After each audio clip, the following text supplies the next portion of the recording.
जय श्री कृष्ण दोस्तों, राधे राधे। ऋतु भक्ति चैनल में आप सबका स्वागत है। आज श्रीमद् भागवत महापुराण का द्वितीय अध्याय संपन्न हुआ और तृतीय स्कंद आज आरंभ होने जा रहा है। ओम तत्सत। श्री गणेशाय नमः। तृतीय स्कंद प्रथमो अध्याय। उद्धव और विदुर की भेंट। श्री सुखदेव जी ने कहा, परीक्षित, जो बात तुमने मुझसे पूछी थी वही पूर्व काल में अपने सुख समृद्धि से पूर्ण घर को छोड़कर वन में गए हुए विदुर जी ने भगवान मैत्री जी से पूछी थी।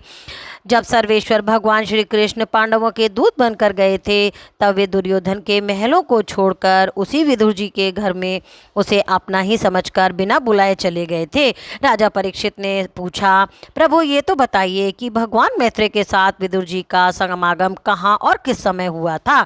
पवित्र आत्मा विदुर ने महात्मा मैत्री जी से कोई साधारण प्रश्न नहीं किया होगा, क्योंकि उसे तो मैत्री जी जैसे साधु शिरोमणि ने अभिनंदन पूर्वक उत्तर देकर महिमा किया था। सूत जी कहते हैं, सर्वज्ञ सुखदेव जी ने राजा परीक्षित के इस प्रकार पूछने पर अति प्रसन्न होकर कहा, सुनो। श्री सुखदेव जी कहने लगे, परीक्षित, ये उन दिनों की बात है जब अंधे राजा धृतराष्ट्र ने अन्यायपूर्वक अपने दुष्ट पुत्रों का पालन पोषण करते हुए अपने छोटे भाई पांडु के अनाथ बालकों को लक्षा भवन में भेजकर आग लगवा दी थी।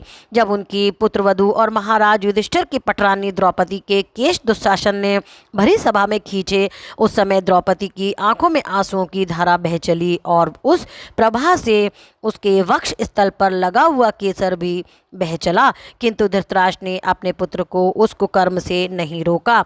दुर्योधन ने सत्यपरायण और भोले भाले युधिष्ठिर का राज्य जुए से अन्याय से ही जीत लिया और उन्हें वन में निकाल दिया, किंतु वन से लौटने पर प्रतिज्ञा अनुसार जब उन्होंने अपना न्यायोचित पैतृक भाग मांगा, तब भी मोहवश उन्होंने उन अज्ञात शत्रु युधिष्ठिर को उनका हिस्सा नहीं दिया। महाराज युधिष्ठिर के भेजने पर जब जगत गुरु भगवान श्री कृष्ण ने कौरवों की सभा में हित भरे मधुर वचन सुने, तो भीष्म आदि सज्जनों को अमृत से लगे, पर कुरुराज ने उनके कथन को कुछ भी आदर नहीं दिया। देते कैसे, उनके तो सारे पुण्य नष्ट हो चुके थे। फिर जब सलाह के लिए विदुर जी को बुलाया गया, तब मंत्रियों में श्रेष्ठ विदुर जी ने राजभवन में जाकर बड़े भाई धृतराष्ट्र के पूछने पर उन्हें विसम्मति दी, जिसे नीति शास्त्र के जानने वाले पुरुष विदुर नीति कहते हैं।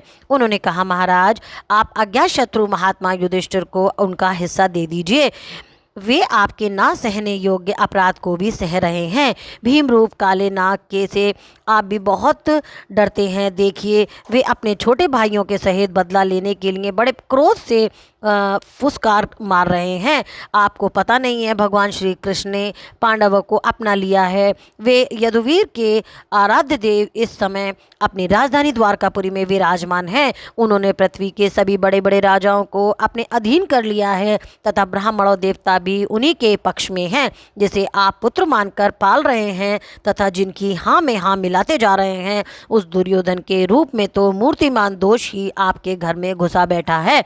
ये तो साक्षात भगवान श्री कृष्ण से द्वेष करने वाला है। इसी के कारण आप भगवान श्री कृष्ण से विमुख होकर श्रीहीन हो रहे हैं।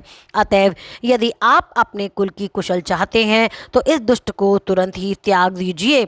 विदुर जी का ऐसा सुंदर स्वभाव था कि साधुजन भी उसे प्राप्त करने की इच्छा रखते थे, किंतु उनकी ये बात सुनते ही कर्ण, दुशासन, शकुनी सहित दुर्योधन के होठ अत्यंत क्रोध में फड़फड़ाने लगे और उसने उनका तिरस्कार करते हुए कहा, अरे, इस कुटिल दासी पुत्र को यहाँ किसने बुलाया है? ये जिनके टुकड़े खा खा कर जीता है, उन्हीं के प्रतिकूल होकर शत्रु का काम बनाना चाहता है। इसके प्राण तो मत लो, परंतु इसे हमारे नगर से तुरंत ही बाहर निकाल दो। भाई के सामने ही कानों में वाण के समान लगने वाले इस अत्यंत कठोर वचनों से मर्माहत होकर भी विदुर जी ने कुछ बुरा न माना और भगवान की माया को प्रबल समझकर अपना धनुष राजद्वार पर रख दिया।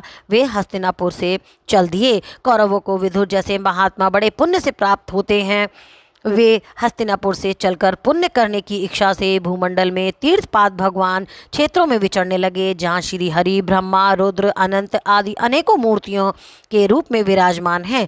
जहाँ जहाँ भगवान की प्रतिमाओं से सुशोभित तीर्थ स्थान, नगर, पवित्र वन, पर्वत, निकुंज और निर्मल जल से भरे हुए नदी सरोवर आदि थे, उन सभी स्थानों से वे अकेले ही विचरते रहे।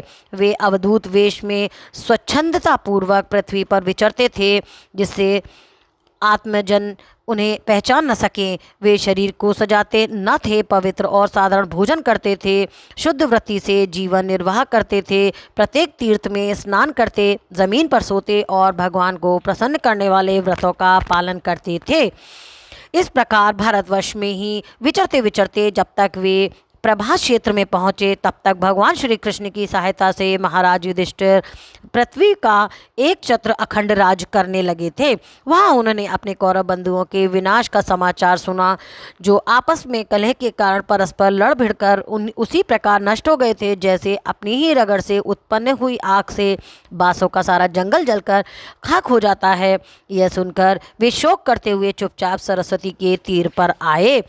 वहाँ उन्होंने त्रित, उष्णा, मनु, पृथु, अग्नि, असित, वायु, सुदास, गौ, ग्रह और श्राद्ध देव के नामों से प्रसिद्ध 11 तीर्थों का सेवन किया। इनके सिवा पृथ्वी में ब्राह्मण और देवताओं के स्थापित किए हुए भगवान विष्णु के और भी अनेक मंदिर थे, जिनके शिखरों पर भगवान के प्रधान आयुध चक्र के चिन्ह थे और जिनके दर्शन मात्र से श्री कृष्ण का स्मरण हो जाता था, उनका भी सेवन किया। वहाँ से चलकर वे धान्यपूर्ण सौराष्ट्र, सौवीर, मत्स्य और कुरांजल आदि देशों में होते हुए जब कुछ दिनों में के बाद यमुना तट पर पहुँचे, तब वहाँ उन्होंने परम भागवत उद्धव जी का दर्शन किया। वे भगवान श्री कृष्ण के प्रख्यात सेवक और अत्यंत शांत स्वभाव थे। वे पहले बृहस्पति देव जी के शिष्य रह चुके थे। विदुर जी ने उन्हें देखकर प्रेम से गाढ़ आलिंगन किया और उनसे अपने आराध्य भगवान श्री कृष्ण और उनके आश्रित अपने स्वजनों का कुशल समाचार पूछा। विदुर जी कहने लगे, उद्धव जी, पुराण पुरुष बलराम जी और श्री कृष्ण ने अपने ही नाभि कमल से उत्पन्न हुए ब्रह्मा जी की प्रार्थना से इस जगत में अवतार लिया है। वे पृथ्वी का भार उतार कर सबको आनंद देते हुए अब श्री वासुदेव जी के घर में सकुशल से हैं। प्रियवर, हम कुरुवंशियों के परम सुहद्र और पूज्य वासुदेव जी, जो पिता के समान उदार पूर्वक अपनी कुंती आदि बहनों को उनके स्वामियों का संतोष कराते हुए उनकी सभी मनचाही वस्तुएं देते आए हैं, आनंद पूर्वक से तो हैं। प्यारे विदुर जी, यादवों के सेनापति वीर वर प्रथम जी तो प्रसन्न है ना, जो पूर्व जन्म में कामदेव थे तथा जिनके देवी रुक्मणी जी ने ब्राह्मणों की आराधना करके भगवान से प्राप्त किया था। सातत वैष्णी, भोज और दाशार्थ-वंशी यादवों के अधिपति महाराज उग्रसेन तो सुख में है ना, जिन्होंने राज्य पाने की आशा का सर्वदा परित्याग कर दिया है, किंतु कमल नयन भगवान श्री कृष्ण ने जिन्हें फिर से राज सिंहासन पर बैठाया है। सौम्य अपने पिता श्री कृष्ण के समान समस्त रथियों में अग्रगण्य श्री कृष्ण तनय सांब सकुशल तो हैं। ये पहले पार्वती जी के द्वारा गर्भ में धारण किए हुए स्वामी कार्तिक हैं। अनेकों व्रत करके जामवंती ने इन्हें जन्म दिया था। जिन्होंने अर्जुन से रहस्य युक्त धनुर्विद्या की शिक्षा पाई है, वे सात्विक के तो कुशल पूर्वक हैं। वे भगवान श्री कृष्ण की सेवा में अनायासी भक्तजनों की उस महान स्थिर स्थिति पर पहुंच गए हैं, जो बड़े बड़े योगियों को भी दुर्लभ हैं। भगवान के शरणागत निर्मल भक्त बुद्धिमान अक्रूर जी प्रसन्न तो है ना, जो श्री कृष्ण के चरण चिन्हों से अंकित वज्र के मार्ग से रज में प्रेम से अधीर होकर लौटने लगे थे। भोजवंशी देवकी के पुत्र देवकी की अच्छी तरह है ना, जो देव माता अदिति के समान ही साक्षात विष्णु भगवान की माता हैं। जैसे वेदत्रीय यज्ञ विस्तार रूप अर्थ को अपने मंत्रों में धारण किए रहती हैं, उसी प्रकार उन्होंने भगवान श्री कृष्ण को अपने घर में धारण किया था। आप भक्तजनों की कामनाएं पूर्ण करने वाले भगवान अनिरुद्ध जी सुखपूर्वक से तो हैं, जिन्हें शास्त्र वेदों के आदि कारण और अंत करण चतुष्कष्ट के चौथे अंश मन के अधिष्ठता बतलाते हैं। सौम्य स्वभाव उद्धव जी अपने हृदय के ईश्वर भगवान श्री कृष्ण का अनन्य भाव से अनुसरण करने वाले जो हृदय सत्य भामानंदन, चारुशेठ और गज आदि अन्य भगवान के पुत्र हैं, वे सब कुशल पूर्वक हैं। महाराज युधिष्ठिर अपनी अर्जुन और श्री कृष्ण रूप दोनों भुजाओं की सहायता से धर्म मर्यादा का न्यायपूर्वक पालन करते हैं ना। मैं दानव की बनाई हुई सभा में इनके बड़ा ढाव हुआ था। अपराधियों के प्रति अत्यंत असहिष्णु भीमसेन ने संपर्क में समान दीर्घकालीन क्रोध को छोड़ दिया है क्या। जब वे गदा युक्त में तरह तरह के पैतरे बदलते थे, तब उनके पैरों की धमक से धरती डोलने लगती थी। जिनके वाणों से जाल में छिपकर किरातवेश्वरी अतएव किसी की पहचान में ना आने वाले भगवान शंकर प्रसन्न हो गए थे। वे रथी और यदुपतियों का सुयश बढ़ाने वाला गांडीवधारी अर्जुन तो प्रसन्न है।